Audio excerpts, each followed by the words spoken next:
What's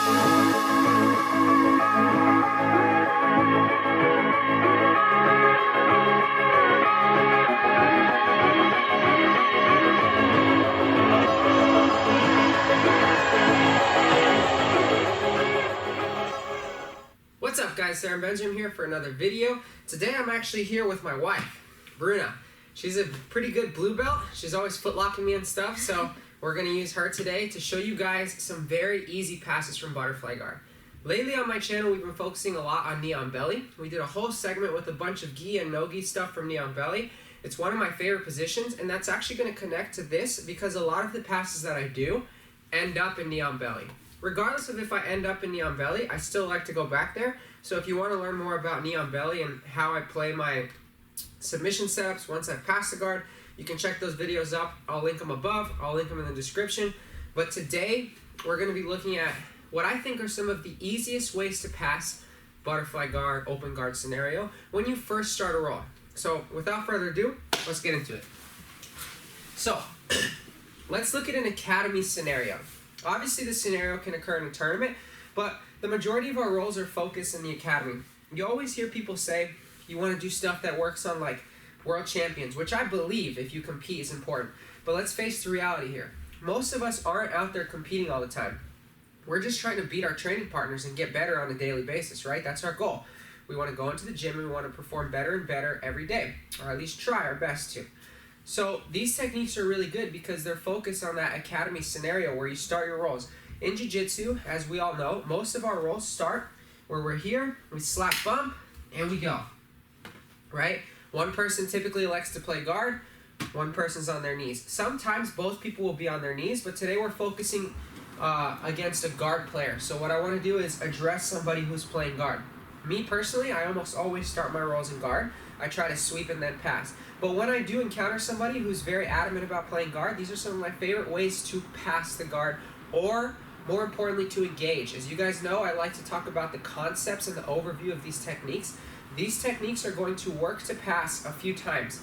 If you've rolled with me, you've seen me do them a bunch. I always teach them at the academy, and people always come up to me and say, man, I was passing guard so quickly, but now people are catching on. That's okay, because even if you don't attain a pass, you're going to be the one dictating the pace, and I preach that that's very important. You want to be the one that decides where the match is going. So for example, I don't want Bruna to pull guard and put me in lasso guard if that's where she wants to be. I want to put her somewhere. So this is going to be a simple way for me to engage a roll and potentially pass the guard.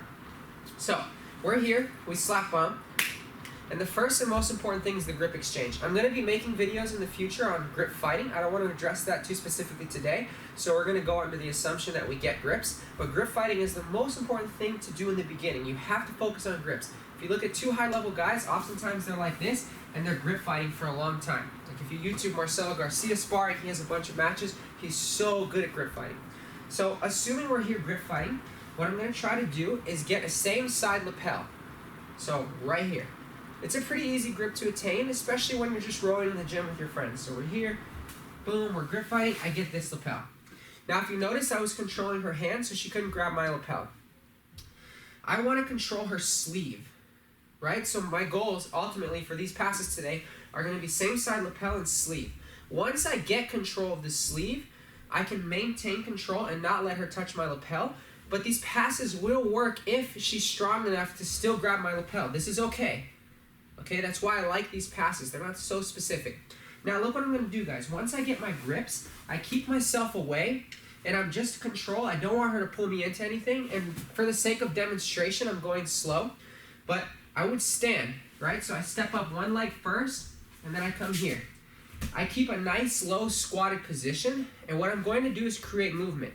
Very simply, I'm going to circle to the right. In this case, the reason I'm circling to the right is because I'm holding the lapel with my right hand. I do not want to circle towards the sleeve. That's very important. So I don't circle towards the sleeve, I circle away. When I say circle, I mean just shuffle. Why am I going to shuffle that way? I want my opponent to face me. Your opponent will have a natural inclination to turn and face you. They feel threatened. If they don't face you, you may just pass. So don't face me. If she doesn't face me and I do this, maybe I'll just pass right here. But she's gonna face me. I do this, she faces me. Exactly. That's a normal reaction. As she faces me, I am prepared for that, right? I'm creating the movement. So in anticipation of her turning and facing me, I'm going to redirect myself back towards the sleeve with either a cross step or just a step around. And what that looks like is this. I'm here, I step, she steps, and I cross step. And I go straight to the knee on belly. It's very important that I pull the grips up as I force her hip down with my knee.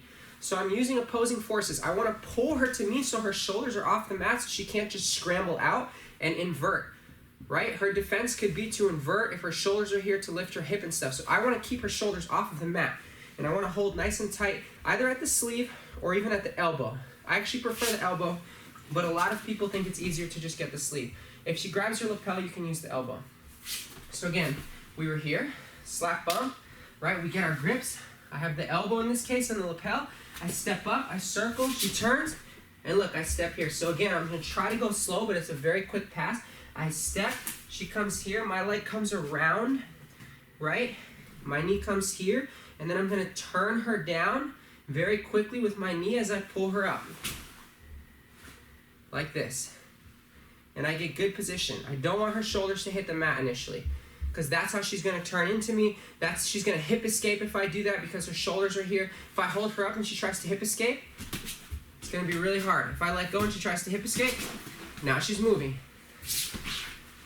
So again, we're in this neutral position.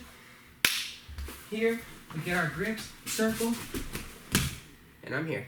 Now, you can do it this way, or I've seen variations where people step through the leg. What I mean by step through the leg is we're here and they literally step through.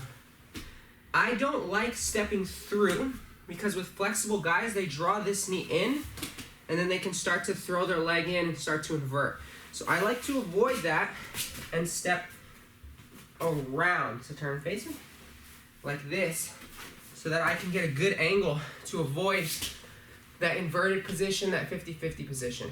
So one more time, we're here, we slap, get our grip, turn, and I get super low, guys.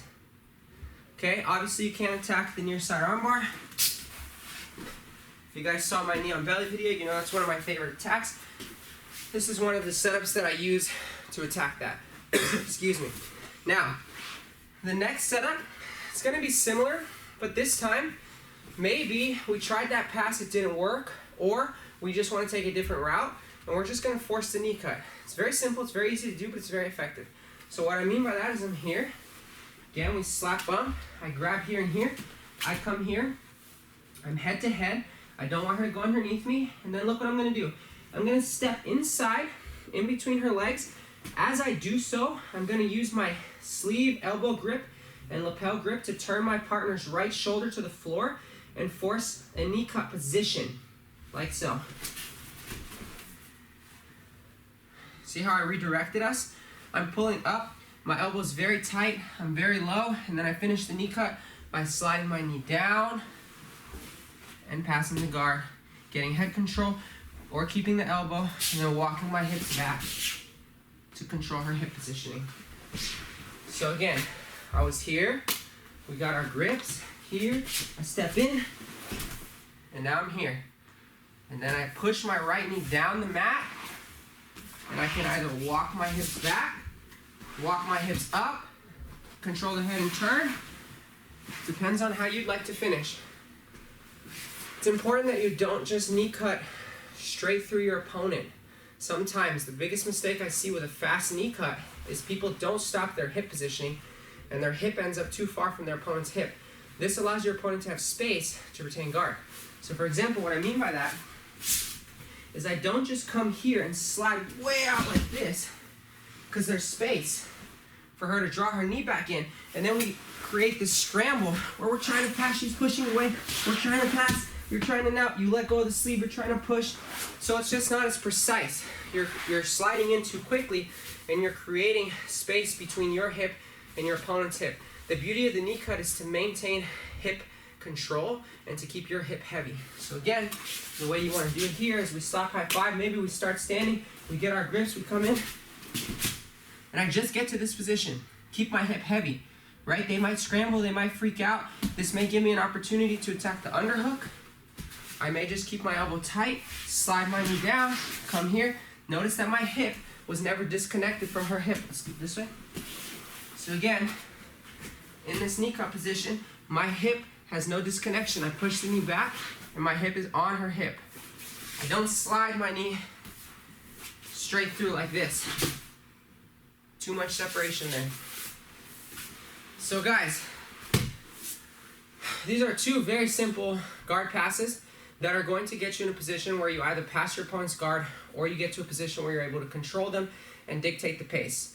I can tell you that your opponent's not going to want to be in a knee cut, and I can tell you that when you create the movement, it can work in your benefit. Obviously, you have to practice, you have to work on it and see how things end up, but they're really good passes, and you're definitely going to go out and hit these pretty quickly. So focus on the grip fighting, focus on creating the movement, and just know that even if you don't get the pass, you're putting your opponent in a position that they probably don't want to be in. So thanks for watching, guys. Don't forget to like and subscribe if you like this content. Hit that little notification bell to follow along. I'm going to be making more passes like this. So, OS guys, thank you so much. Thanks to my wife, Bruna.